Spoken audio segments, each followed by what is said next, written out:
importa. Bom, então vamos lá. Nosso momento cabeção, gente, é o bicentenário, pô.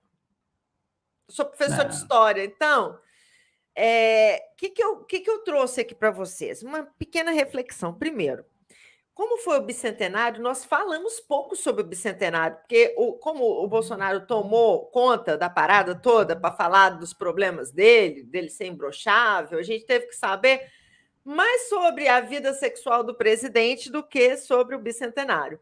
E na prática, gente, o que a gente precisa entender? Quais foram as imagens? Efetivamente, qual foi a noção de comemoração que o governo trouxe para a gente nesses 200 anos de independência? Primeira coisa, e aí eu vou trazer para vocês aqui novamente aquela ideia do coração, que a ideia do coração ela realmente foi bem barra pesada. Vocês concordam que aquela ideia de coração, trazer o coração de Dom Pedro, e o pior, né, gente, ainda ter a coragem de falar que foi a Nice, como é que ela chama? Nise Tamaguchi, não é Nise Tamaguchi, não, gente, não pode nem falar isso, não, gente, como é que fala? Yamaguchi, eu ia falar Yamaguchi. Que brinquedo lá. Eu sabia que não podia zoar, assim, mas eu sabia que era parecido. Mas traz o coração. Nise Yamaguchi, traz o coração. Ô, gente, trazer o coração é nada e é tudo ao mesmo tempo, tá? É muito símbolo para pouco coração. Quando esse coração vem parar no Brasil, a simbologia disso, primeiro, é uma reverência, né? Não é referência, é reverência, dá certo. Uma reverência à monarquia brasileira, na verdade, à monarquia portuguesa, à Casa dos Bragança Orleans. Então, você tem ali uma referência à monarquia. E é importante a gente entender que existe uma ala bolsonarista que é muito simpática à monarquia até hoje. Né? Praticamente todos os monarquistas brasileiros são bolsonaristas. O próprio Bolsonaro flerta muito com essa noção de dinastia quando ele age como age com seus filhos, como os filhos dele estão no poder, né? É muito engraçado isso. E o Thiago botou aqui, doutor, eu não me engano, meu coração é braganiano, é tipo isso, sacou? Então, há um reforço de uma ideia nacionalista pautada na visão de que o período monárquico foi um período heróico, de que Dom Pedro I seria um herói. Trazer o coração é o símbolo de trazer o coração de um herói. Consegue perceber? É uma visão muito complicada, porque a gente sabe que a independência do Brasil ela foi um processo que está muito mais ligado a um processo diplomático de rompimento institucional do que necessariamente um ato de bravura, tá? Eu e João conversamos muito sobre como abordar esse tema, porque a gente tem um tempo que, apesar de ser longo, ele é limitado para o tanto de coisa que a gente conversa aqui. E eu teria que explicar para vocês, por exemplo, o papel que a imperatriz Leopoldina teve, a esposa de Dom Pedro I, que foi uma grande articuladora junto de José Bonifácio. José Bonifácio, que talvez tenha sido um dos primeiros homens a ter um projeto político para o Brasil. Tanto que ele tem um livro, Projetos para o Brasil, que ele vai discorrer sobre suas ideias. E foi uma figura, né? Eu sempre falo isso, a gente estuda ainda hoje a monarquia muito autocentrada na imagem do imperador. E às vezes a gente não dá a devida importância para figuras como José Bonifácio, que praticamente foi um dos criadores do Brasil enquanto nação. Mas quando a gente traz o coração de Dom Pedro, a gente quer focar na ideia do herói, a gente quer focar na ideia de que a monarquia foi doido demais, foi um período muito massa. E aí a gente vai ver que isso coincide muito com o que a gente viu nas ruas. Bandeira monarquia, da monarquia brasileira, como se a gente tivesse no período da monarquia, ou como se a volta da monarquia fosse algo viável. Nós não tivemos nas manifestações em Brasília nem o chefe da Câmara dos Deputados, nem do Senado. Os outros poderes não estavam presentes. Quem estava presente? O velho da Havan, que é o prêmio aleatório, ele está querendo ser mais aleatório que o Ronaldinho Gaúcho, sacou? E está quase lá, que é o rei do aleatório. Você tem velho da Havan, do lado do velho da Havan, com cara de que não estava sabendo o que estava fazendo ali. O presidente, você imagina, o chefe de Estado português estava aqui. Se você tá comemorando o rompimento com Portugal, você vai chamar o chefe de Estado de Portugal? É muita doideira, né? Não? E do outro lado nós temos quem? O príncipe Dom Bertrand de Orleans e Bragança, que é um membro da família. Então, assim, é uma loucura, é um tipo de nacionalismo muito louco e bastante peculiar, tá? É aí que eu quero chegar também num ponto que, para mim, chama bastante atenção e que eu queria chamar a atenção de vocês também. Desde a campanha de 2018 no Brasil, vem se desenvolvendo um modelo de nacionalismo bem estranho e peculiar.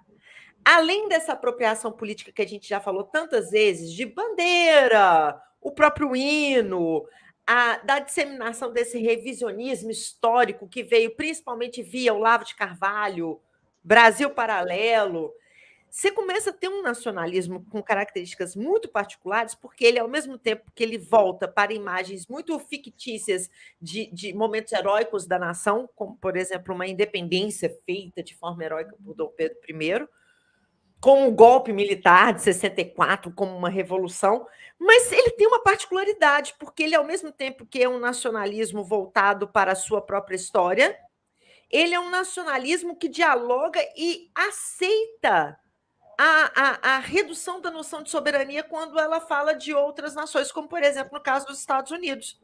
Então, uma certa subserviência em relação aos Estados Unidos, que é aceita e naturalizada como parte do nosso nacionalismo. Olha que loucura. Uhum.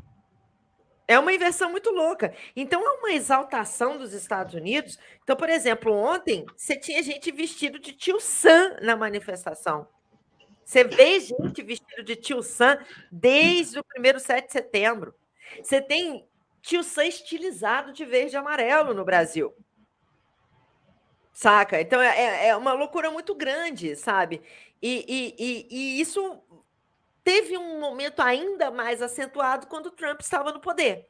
Agora isso é mais tímido, mas ainda existe, né? Ainda existe. E quando a gente vê na prática, além disso, nós temos a visão, dentro ainda desse contexto, dentro dessa percepção, João, eu fico bolada, mas eu fico muito bolada quando eu penso que essa visão, essa construção da imagem, ela é feita também via o ideal de Brasil que foi construído pelos militares.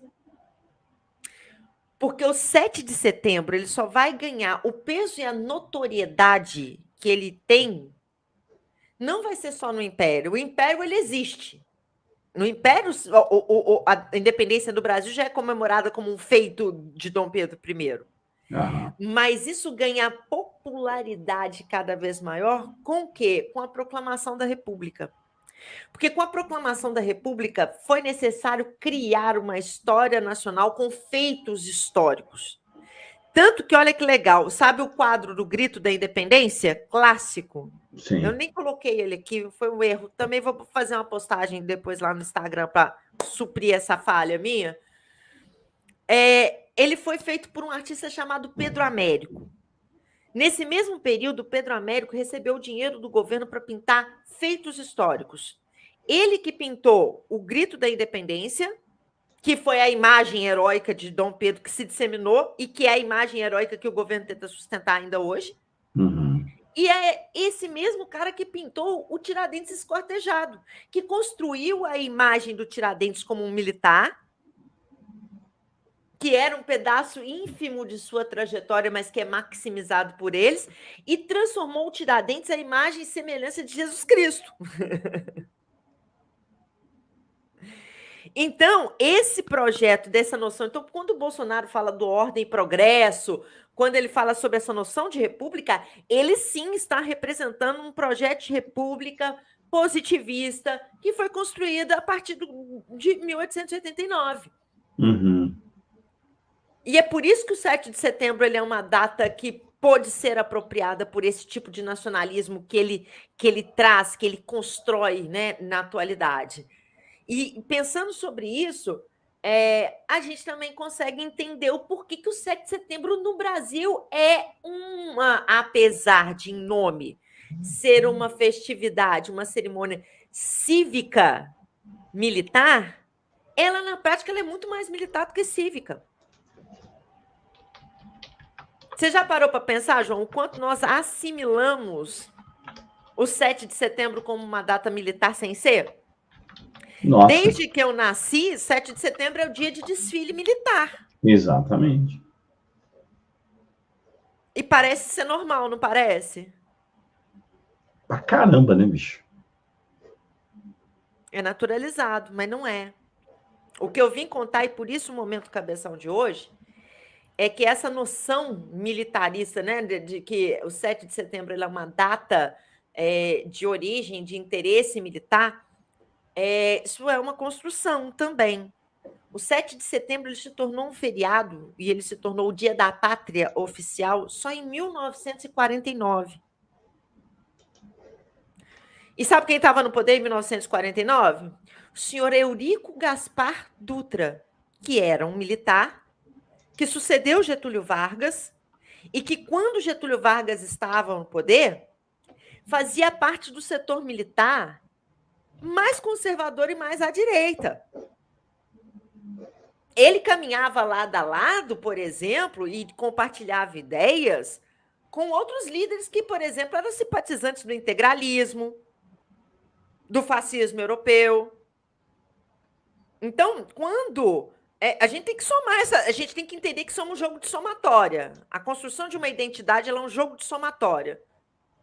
O fato do Dutra, porque se eu chegasse aqui e falasse que foi o Getúlio que construiu o 7 de setembro como um feriado nacional, faria até, né? Não foi o Dutra, foi em 49.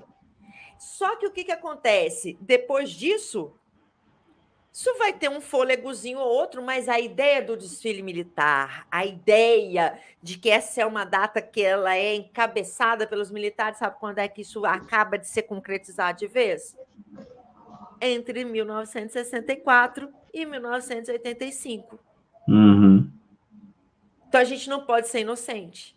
Nós estamos o tempo todo referenciando o mesmo ideal imaginário de passado que o bolsonarismo constrói em torno, primeiro, da ditadura civil-militar brasileira de 64 a 85, e segundo, em relação ao Império Brasileiro.